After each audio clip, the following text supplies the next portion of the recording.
Salut à tous les amis et bienvenue pour ce nouveau numéro de Faites le papier. On va s'intéresser au quintet de ce mercredi à Angers. C'est le Grand Prix Angers-Loire Métropole et vous allez le voir, le plateau réuni ici est un plateau d'exception sur les 3100 mètres, 3125 mètres pour ceux qui vont partir au deuxième échelon. Et oui, il y a deux échelons de départ dans cette course événement et on va s'intéresser donc à la liste des partants.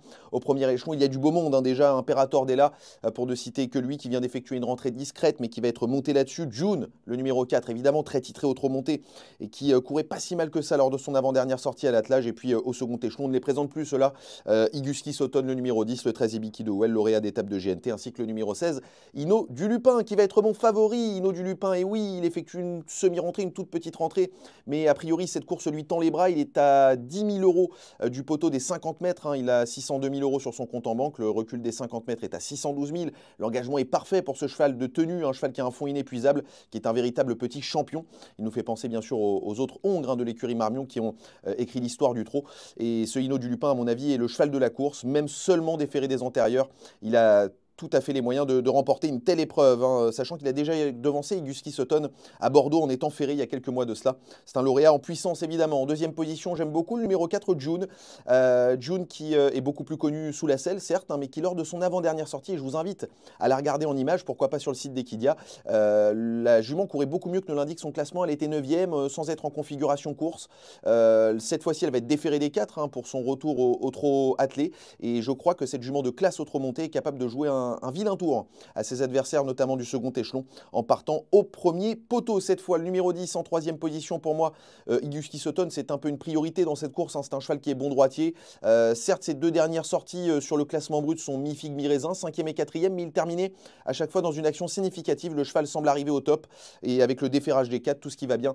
Je crois que c'est un candidat aux toutes premières places, évidemment. En quatrième position, j'ai retenu ensuite Imperator Della, un véritable rouleau compresseur, un cheval qui aime emmener les courses de loin et dominer. S'il y parvient, s'il peut prendre la tête, écoutez, je pense qu'il va aller loin en tête de course, sachant que la piste d'Angers va servir ses intérêts. C'est un cheval qui a beaucoup d'abattage et sur cette piste sélective, il devrait s'y sentir comme un poisson dans l'eau. En cinquième position, ensuite, le numéro 2, Gai Matin. Gai Matin qui est probablement barré par les principaux favoris dans cette épreuve. Lui qui est l'un des plus âgés de la course. Il est associé à Jean-Michel Bazir, ce qui est un très bon point. Et surtout, sa dernière course était très bonne à Caen.